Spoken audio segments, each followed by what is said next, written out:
Auzubillahi minasyaitonirrajim. Bismillahirrahmanirrahim. Assalamualaikum warahmatullahi wabarakatuh.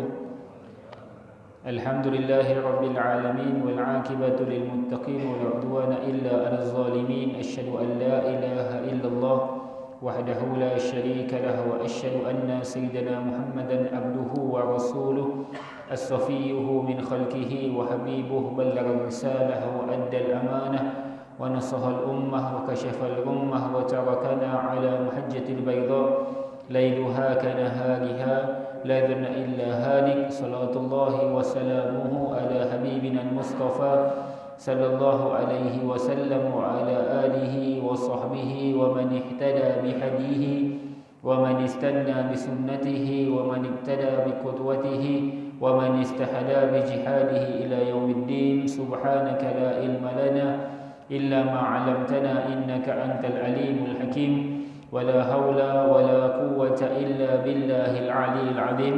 بسم الله الرحمن الرحيم. نوينا تعلم وتعليم وتذكر وتذكير والنفع والانتفاع والإفادة والاستفادة والحث بكتاب الله وسنة صلى الله عليه وسلم والدعاء إلى الهدى وادلاخ يبتغى وجه الله مرضاته وقربه وثوابه آمين اللهم آمين. Amma ba'd. Alhamdulillah, syukur pada Allah Subhanahu wa taala, kita berada pada tanggal yang ke-24 daripada bulan Muharram 1442 Hijriah, 12 hari bulan September 2020. Allah masih panjangkan nyawa kita. Allah masih beri kita kesempatan untuk bangkit daripada tidur, yang mana kita mengetahui bahawa tidak ada yang menjadikan kehidupan dan menentukan kematian kecuali Allah Subhanahu wa taala. Sebab tu sebelum tidur kita menyerahkan segala-galanya pada Allah. Bismikallahumma ahya wa amut. Dengan nama-Mu Allah kami hidup dan kami mati. Maka kita ini bangun, kita syukur pada Allah. Allah masih pinjamkan nyawa. Berapa ramai orang yang tidur tidak bangun-bangun semula, tetapi Allah panjangkan usia kita, dan tanda syukur pada Allah kita berada di sini dan kita solat subuh walaupun ada orang yang sakit. Tengok tuan pengusi kita pun sakit kaki. Tadi ada yang kata, Ustaz, dua-dua lutut pun sakit. Bagi saya sakit itu perkara biasa. Yang luar biasa sakit sampai masjid, itu luar biasa. Jadi ramai orang yang sihat tak sampai masjid. Kena ingat di antara sesuatu kebaikan yang Rasulullah sebut, akan sentiasa umatku berada dalam kebaikan dan dicatatkan pahala oleh Allah. Di antaranya kasratul khuta ilal masjid, memperbanyakkan langkahnya ke masjid. Jadi kalau sakit, langkahnya lebih banyak, langkahnya lebih payah. Maksud kasratul khuta itu bukan hanya langkahan banyak, tetapi langkahan yang payah. Semakin payah dia melangkah, maka semakin besar pahala dia. Jadi alhamdulillah lah, yang sakit-sakit itu walaupun dengan kaki tiga, kan kaki kita dua, dia tiga kaki. Jadi alhamdulillah, walaupun pakai kerusi, sembahyang pakai kerusi, ini semua sesuatu yang Allah masih beri kita kesempatan. Berapa ramai orang tak sempat sakit, tak sempat solat pun di masjid. Sakit tak sempat, solat di masjid pun tak sempat. Akhirnya hanya sempat untuk disembahyangkan di masjid. Matilah dia. Sihat-sihat tiba-tiba mati, dan akhirnya dia disembahyangkan. Tak sempat sakit, kita alhamdulillah Allah bagi sakit untuk sedang diri dan hadir ke masjid. Alhamdulillah. Tapi alhamdulillah, depan-depan saya ni yang sakit ni, jangan kata sejak sakit datang masjid dah. Sebelum sakit datang dah. Sebab kita akan tahu orang yang sebenarnya masih sihat tak datang masjid, sakit pun tak datang. Biasanya begitu. Berapa ramai orang dekat hospital masih sihat tak sembahyang, di hospital pun tak sembahyang. Kita boleh tengok. Sekarang ni ayah saya berada di ward hospital. Ulang-alik hospital, masuk hospital keluar balik, masuk hospital keluar balik. Dia kata beramai tak sembahyang. Ada yang nak mati dah kan. Doktor datang malam tu pam jantung dia sebab nak dekat mati, tapi alhamdulillah tak mati lagi.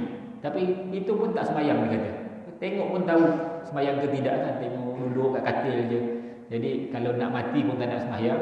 Jadi mudah-mudahan kita ini Allah berikan kebaikan untuk sentiasa hadir ke masjid dan syukur dengan kurniaan daripada Allah. Jadi lanjutan daripada tafsir Al-Quran yang kita baca pada minggu-minggu yang sudah, berkaitan dengan surah yang ke-79 Dan surah yang kita baca iaitu surah An-Nazi'at, kita telah sampai pada ayat yang ke-41 di hujung daripada tafsiran kita pada 3 minggu sudah, iaitu minggu keempat bulan Ogos, yang mana Allah menyebutkan wa amma man khafa maqama rabbih wa nahan nafsa anil hawa fa innal jannata hiyal ma'wa.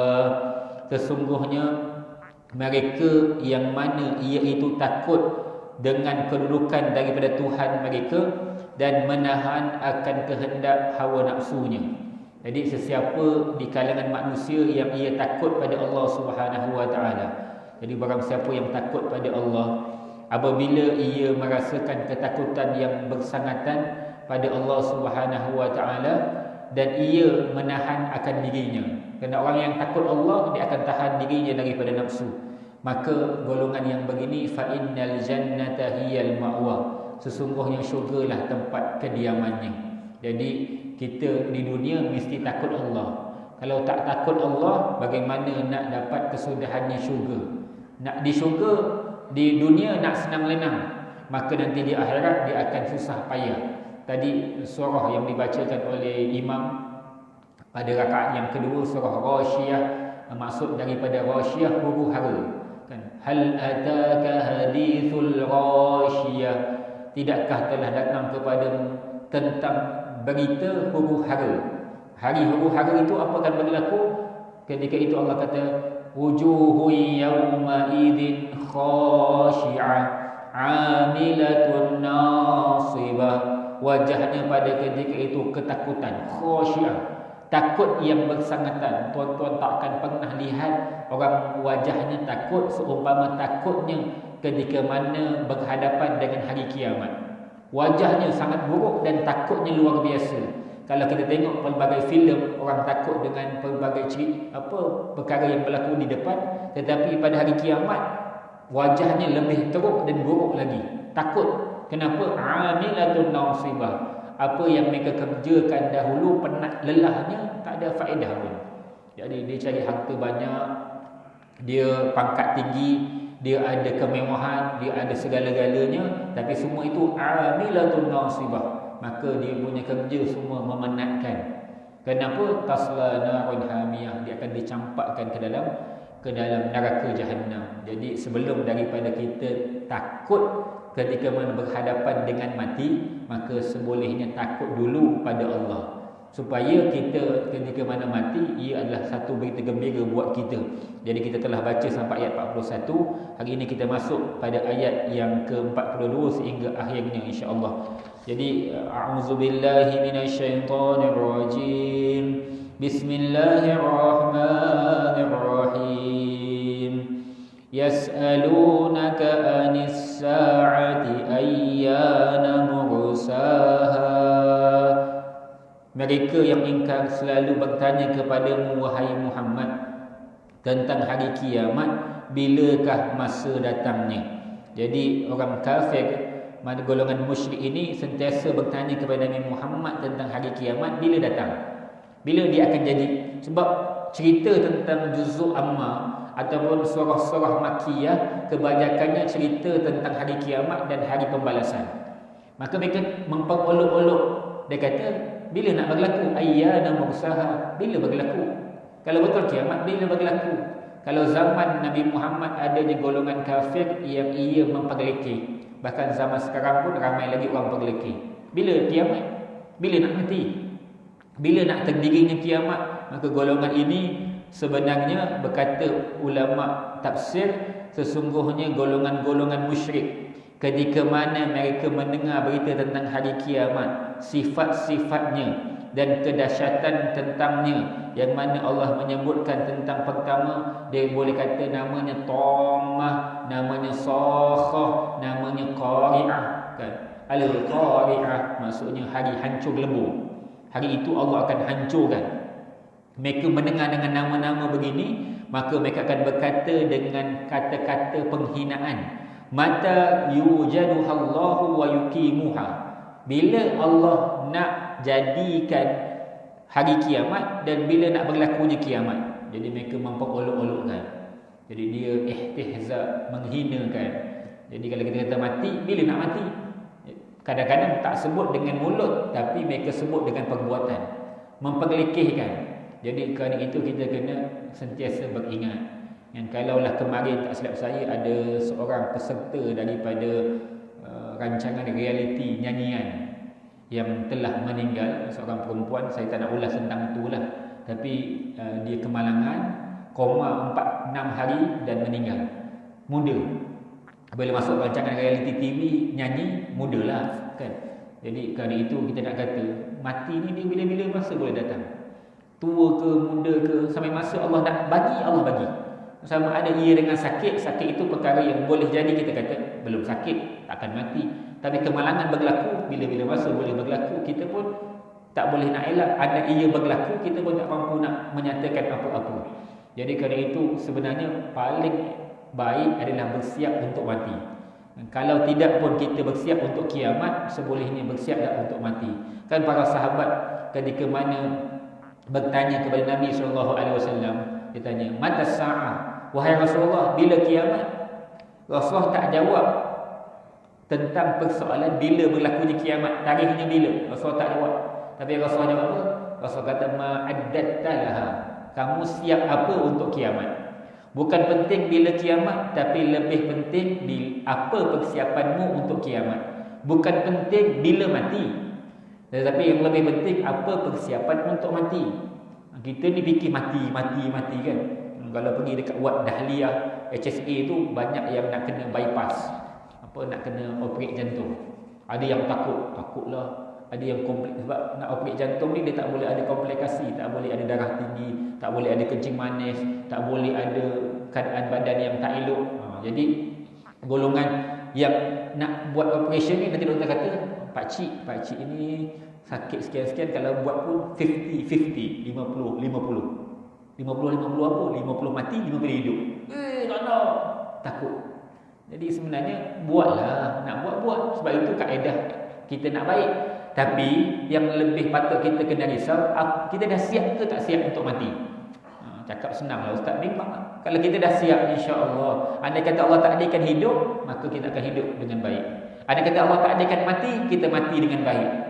Tapi kalau tak siap untuk mati, kan fikir bila nak mati. Untung doktor kata 50-50. Paling-paling tidak sebelum nak operate tu taubat dulu.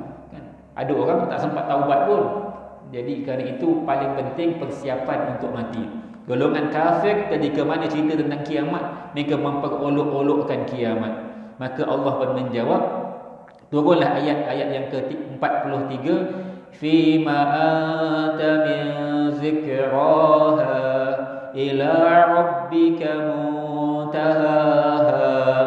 Apa hubungannya tugasmu dengan soal menerangkan masa kedatangan hari kiamat? Jadi Allah berkata dengan Nabi Muhammad, tidaklah ada kepadamu ilmu tentang perihal tersebut. Kerana itu perkara-perkara yang gaib, yang mana ia terkesan hanya pada ilmunya Allah, dan tidak perlu mereka bertanya tentang soalan tersebut. Jadi ilmu kiamat ni Allah tak beri Nabi Muhammad pun tentang bila. Perkara ghaibiyat ni, perkara bila berlaku itu Nabi Muhammad pun tak tahu. Ini kita kata ilmu itu ilmu Allah. Nabi Muhammad bila wafatnya, Nabi Muhammad pun tak tahu. Tak ada Nabi Muhammad sejak daripada dapat wahyu tahu bahawa Nabi Muhammad akan wafat umur 63. Tak tahu. Tapi sebelum wafat memang datang malaikat maut minta izin. Tapi bila tak tahu. Kiamat memang Allah sebut dengan Nabi Muhammad bahawa kami tak berikan kepadamu ilmu illa qalila, kecuali sedikit. Jadi bukan tugasmu wahai Muhammad cerita tentang bila kiamat. Kalau Nabi Muhammad pun Allah kata fima anta min zakraha, apa perlu untuk kamu sebut tentang perkara bila berlakunya kiamat? Tiba-tiba kita sibuk tanya Ustaz bila kiamat? Nabi Muhammad pun Allah tegur, Allah kata tak payah nak sibuk tentang bila kiamat, tapi tanda-tanda ada. Kan pernah malaikat Jibril datang kepada Nabi Muhammad, kan dia kata akhbirni anis sa'ah, beritahu aku tentang kiamat. Maka Rasul kata mal mas'ulu anha bi'a'lama minas sa'il, tidaklah yang ditanya lebih faham dan lebih tahu berbanding yang bertanya. Yang tanya malaikat Jibril, Maka Nabi Muhammad kata tidaklah yang ditanya lebih tahu berbanding yang bertanya. Maksudnya sama-sama tak tahu. Kan? Maksudnya begitu. Jadi malaikat Jibril pun tanya dengan Nabi Muhammad, "Fakhbirni an amaratiha." Kalau begitu cerita aku tanda-tandanya. Cerita tanda kiamat boleh. Jangan kata ustaz cerita tentang tanda kiamat, salah ustaz ni. Tanda kiamat boleh, cuma tak boleh letak bila. 2020 kiamat contoh. Betul ke? Tak. 2020 belum habis. Kalau 2019 kiamat confirm taklah sebab dah habis 2019. Tapi 2020 belum habis. Boleh jadi akan berlaku kiamat, tapi kita tengok lambat lagi ni. Kan belum berlaku tanda-tanda besar, belum berlaku begini-begini. Kita ni suka tunggu tanda. Kan? Suka tunggu tanda baru nak percaya. Tapi Allah tegur Nabi Muhammad, Allah kata tak perlu kamu nak bicara tentang bila berlakunya kiamat. Tapi manusia itulah Allah kata mereka akan sentiasa beringat ketika mana liyafjura amamah, berlakunya kehancuran depan mata dia. Depan mata dia baru dia nak beriman dengan Allah. Kalau kena kat orang lain dia takkan beriman. Berlaku kiamat ketika itu baru nak beriman. Belum berlaku kiamat dia tak nak beriman.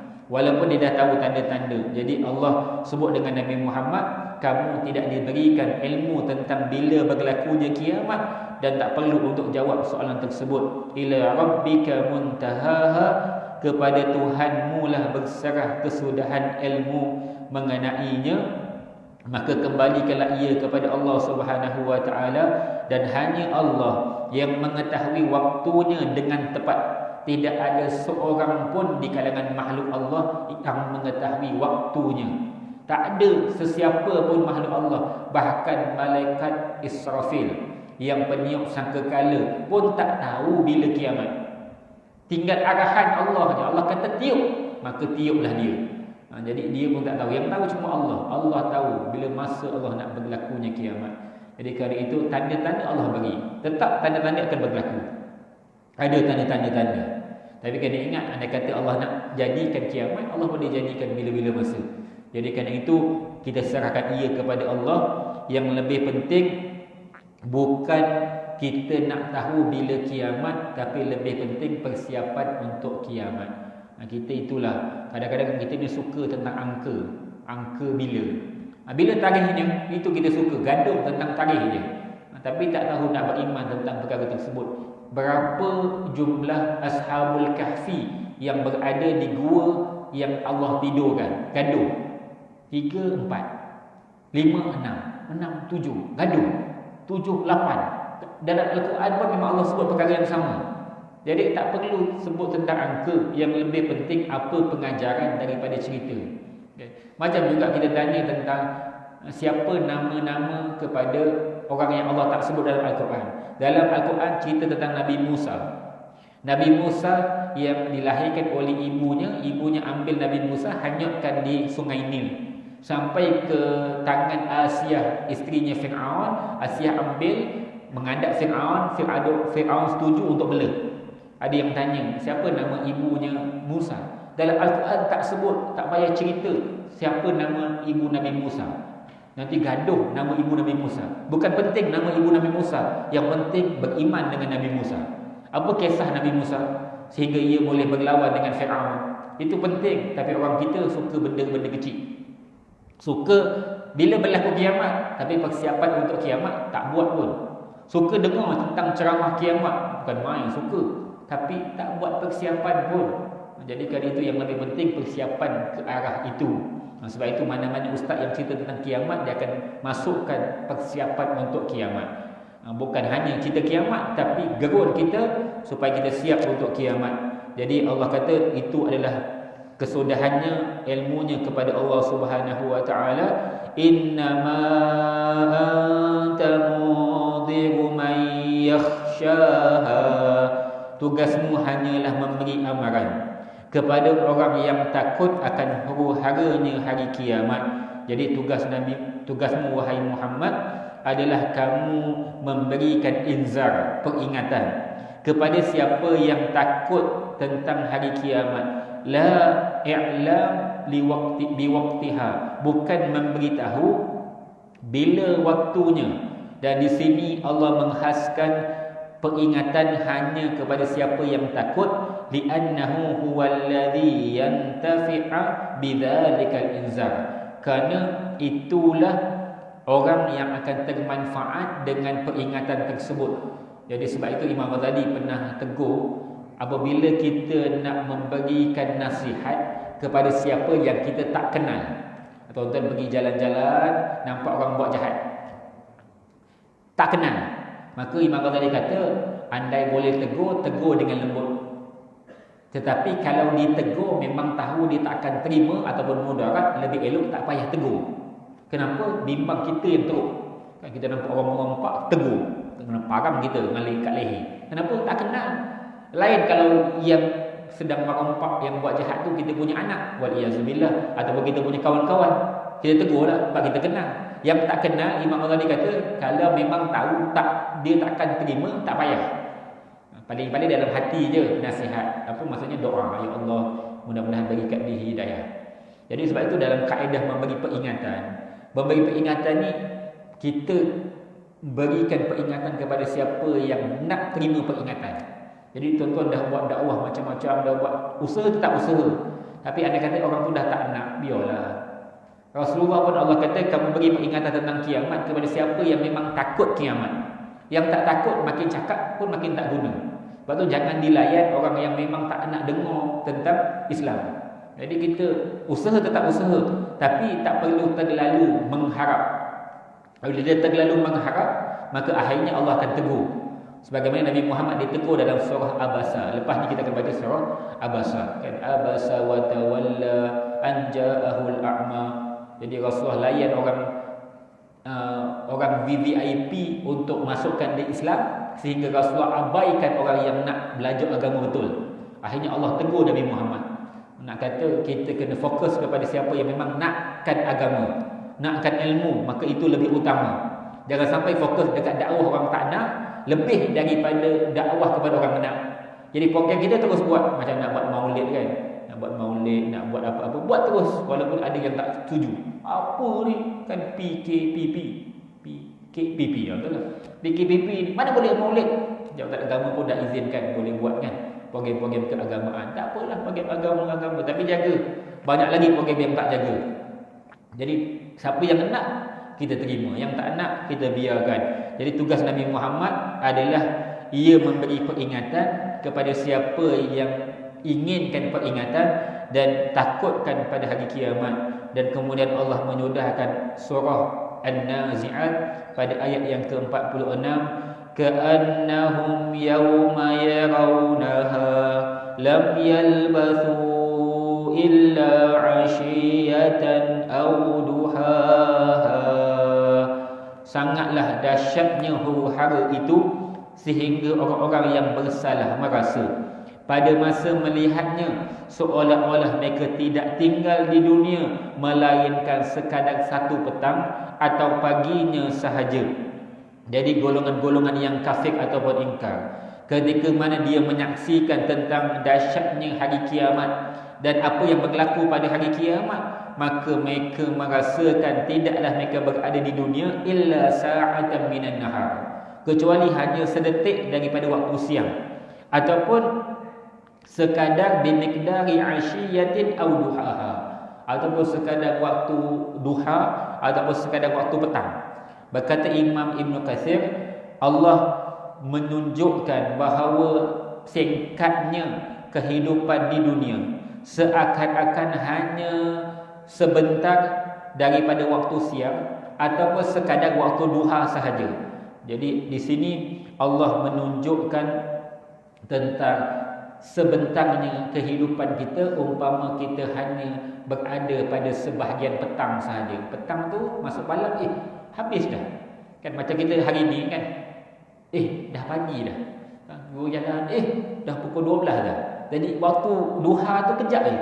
Begitulah nanti ketika mana kita, insya-Allah kita tidak jadi golongan yang begitu, tapi untuk golongan-golongan yang tak endah hidup kat dunia, langgar perintah Allah, melanggar larangan Allah, maka golongan ini dia akan takut pada ketika itu dan merasakan hidupnya kat dunia kejap je. Habis dah. Sebab tu kita punya kehidupan ni sebenarnya sangat singkat. Kan Allah sebut dalam surah Sajdah, nanti kamu akan dibangkitkan oleh Allah, ataupun kamu akan pergi ke langit, yang mana Allah kata ya apa, kana miqdaruhu alfasanatin mimma ta'udun, yang mana satu hari nanti di akhirat sama dengan 1000 tahun dunia. Satu hari akhirat sama dengan 1000 tahun dunia. Kan tak ada orang kat dunia hidup 1000 tahun, tak ada. Sedangkan kalau 1000 tahun pun dia hidup sama dengan 24 jam dekat akhirat. Habis kalau hidup 60 tahun, berapa jam? Lepas tu ulama kata kalau 63 tahun, lebih kurang 2 jam setengah jadi hidup. 2 jam setengah tu sama dengan sebahagian waktu duha. Kan sebahagian waktu duha, habis dah. Jadi sebab itu kita hidup ni jangan rasa lama. Lama dah Ustaz. Lama dah hidup. Lama tak lama. 70 ke 80 tak lama. Sekejap lagi mati dah. Tetapi yang lebih penting, apa yang kita nak hadap di akhirat. Sebab itu kalau sebut saja tentang akhirat, iaitu hari akhir, yang mana kalau sebut masuk dalam syurga, Allah kata khalidina fiha abada. Dia akan masuk dalam syurga adalah sifatnya kekal di dalamnya. Masuk dalam neraka khalidina fiha abada, masuk neraka kekal di dalamnya. Kenapa Allah kata kekal? Sebab memang itulah sifat kekal. Masuk syurga kekal, masuk neraka pun kekal. Tapi hidup kat dunia, Allah tak kata kekal. Hidup kat dunia ni hatta hin, sampai waktu mati. Kejap je, sa'atan minan nahar. Dia akan rasa sekadar sedikit daripada waktu siang. Itu kehidupan. Sebut sahaja dunia, Allah akan kata dunia itu kejap. Sebut tentang akhirat, Allah kata lama. Bahkan lama, bahkan selama-lamanya. Tak ada kehidupan yang lepas daripada akhirat. Jangan kata Ustaz lepas akhirat apa, tak ada dah. Lepas akhirat itulah sudah. Masuk syurga, syurgalah. Masuk neraka, nerakalah. Dan waktu kita menghampiri kepada akhirat hanya sebentar. Kejap lagi mati, habis. Dah tak ada dah nak patah balik buat baik. Sebab tu kena beringat. Kita dah dengar banyak kisah-kisah kematian dan kisah-kisah berkaitan dengan apa, hal-hal orang yang mati mengejut. Jadi kali itu kita perlu beringat bahawa sampai masa kita akan dimatikan oleh Allah. Kalau minggu sudah kita dengar kematian daripada Syekh Fahmi Abdul Somad, Qadi Daerah Johor Bahru, umur 45. Tuan-tuan orang kat Jabatan Agama tu ramai bos-bos yang sakit. Kan sakit kanser, sakit macam-macam lah sakit. Tapi yang pergi yang tak ada sakit pun, dari sudut zahir tak nampaklah sakitnya. Bukan orang yang pergi hospital selalu. Ada ustaz yang dah kurus, pakai tongkat. Ada ustaz yang dah lemah, pun hidup lagi, alhamdulillah, muda panjang usia. Tapi yang tak ada cerita, tiba-tiba Allah meninggalkan. Kita bukan kata orang meninggal tu tak baik, tapi itulah kita nak sebut bahawa peringatan. Umur 45 pun dalam keadaan aktif, tetapi tetap masa Allah nak cabut nyawa, Allah akan cabut nyawa. Jadi apa yang perlu kita ingat bahawa apabila mati saja, tak ada dah kita nak beramal lagi. Untuk peringatan diri saya, kita sentiasa beringat. Hari ini ingat, esok lupa, diingatkan balik, ingatkan lagi. Kenapa? Sebab kita nak menjadi golongan yang ingat kepada kematian. Maka Allah sudahkan surah An-Nazi'at tentang berlakunya nanti hari kiamat itu adalah perkara yang benar, dan ia bukan perkara yang main-main. Kalau betul kita beriman dengan Allah, kita wajib beriman dengan hari kiamat dan apa selepas daripada kiamat. Sebab surah-surah juzul Amma menceritakan pembuktian tentang berlakunya kiamat. Kalau siapa tak beriman dengan kiamat, maka ketika itu kita adalah golongan yang telah jatuh kafir, waliyazubillah. Sebab tak nak beriman. Kenapa dinamakan kiamat? Sebab hari itu hari Allah dirikan. Saya dah sebut minggu-minggu sudah, kenapa panggil qiyamah. Kan kita dulu ketika mana cikgu masuk sekolah agama, masuk kelas je, qiyam, bangun, semua bangun. Jadi hari kiamat tu hari bangun. Patutnya hari kiamat hari niam. Namakanlah niyamah, hari tidur. Kenapa Allah namakan dengan qiyamah, bangun? Sebab hari itu semua terjaga. Sebelum tu semua tidur. Lepas hari kiamat je semua terjaga, baru tahu apa kesudahannya. Yang baik Allah balas dengan syurga, yang jahat Allah balas dengan neraka. Sebab tu Allah panggil kiamat, hari Allah bangunkan, bangkit supaya kita beringat. Patutnya boleh namakan dengan niyamah, hari tidur. Senang tidur. Kalau semua tidur, seronoklah. Hari kiamat je semua tidur. Tak, Allah kata hari kiamat hari bangun.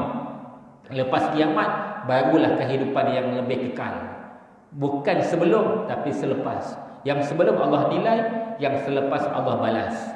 Tapi selepas itu lebih lama. Yang Allah nilai itu kejap je. Yang sekejap Allah nilai itu baik dapat syurga, jahat dapat neraka. Jangan rugikan yang sekejap untuk dapat yang kekal neraka. Tapi gunakan kesempatan keuntungan sikit kita punya perniagaan, kita punya kehidupan untuk kita meraih redha daripada Allah supaya dapat nikmat Allah yang besar nanti pada hari kiamat.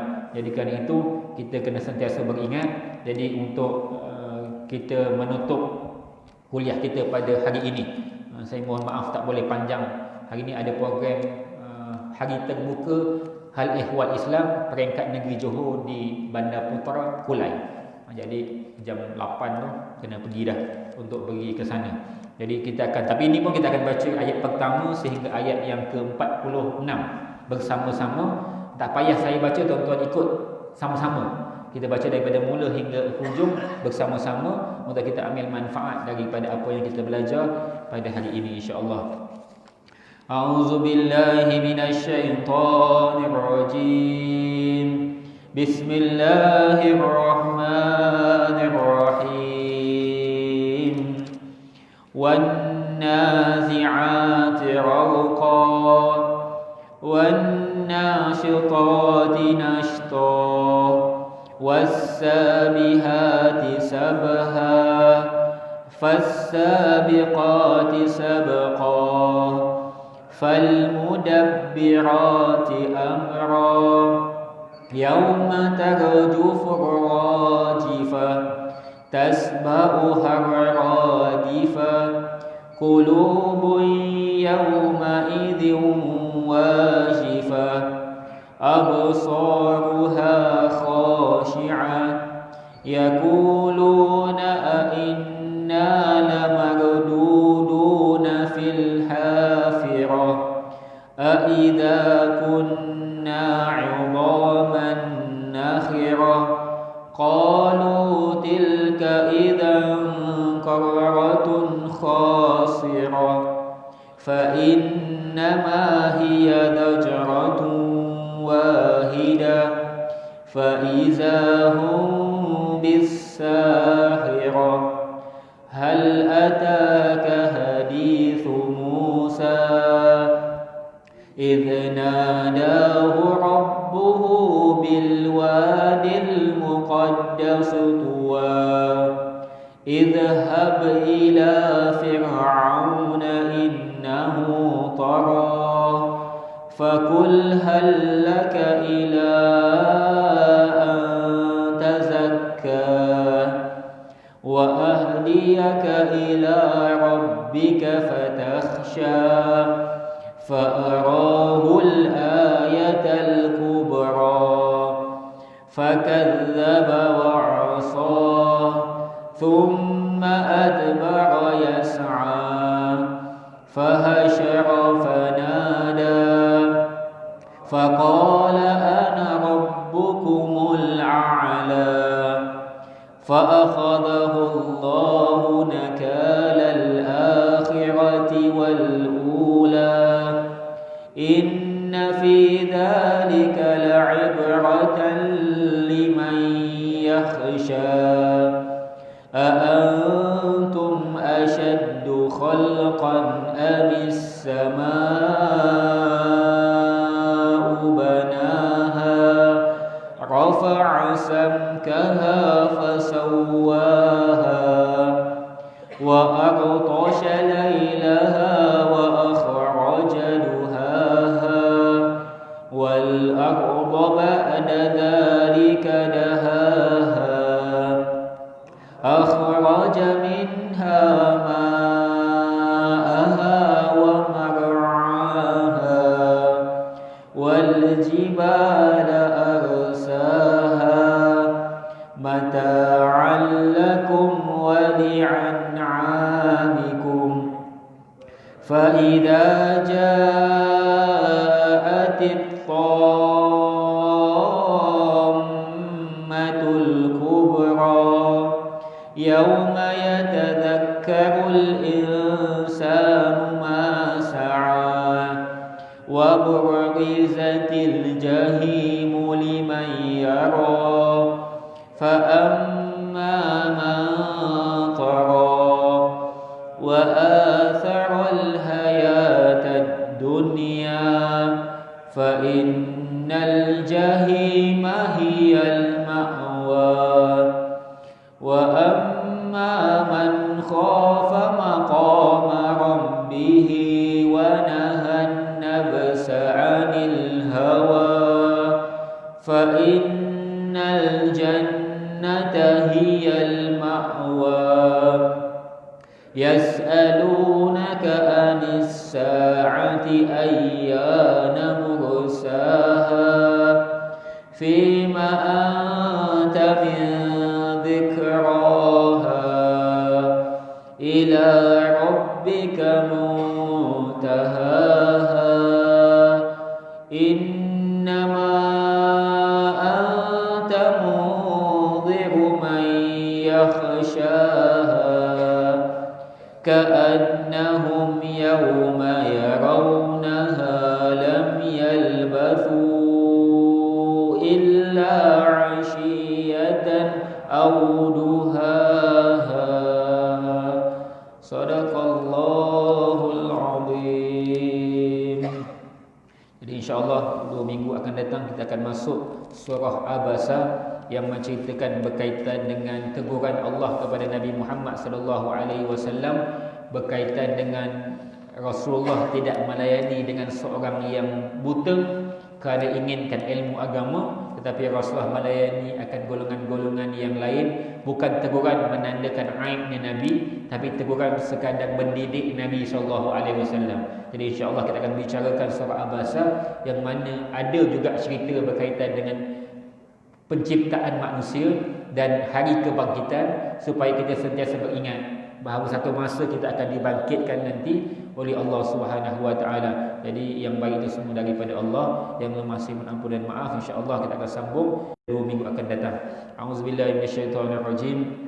Bismillahirrahmanirrahim. Alhamdulillahirabbil alamin wassalatu wassalamu ala asyrafil anbiya'i wal mursalin wa ala alihi wa sahbihi ajma'in. Allahumma arhamna bil Qur'an waj'alhu lana imaman wa nuran wa hudan wa rahmah. Allahumma zakkirna minhum ma nusina wa 'allimna minhum ma jahilna warzuqna tilawatahu ana al-laili wa atrafan nahar waj'alhu lana hujjatan ya rabbal alamin. Rabbana atina min ladunka rahmah wa hayyi lana min amrina رشدا ربنا آتنا في الدنيا حسنة وفي الآخرة حسنة وقنا عذاب النار وصلى الله على سيدنا محمد وعلى صحبه وسلم والحمد لله رب العالمين. سبحانك اللهم وبحمدك أشهد أن لا إله إلا أنت أستغفرك وأتوب إليك. بسم الله الرحمن الرحيم والعصر إن الإنسان لفي خسر إلا الذين آمنوا وعملوا الصالحات وتواصوا بالحق وتواصوا بالصبر. Assalamualaikum warahmatullahi wabarakatuh.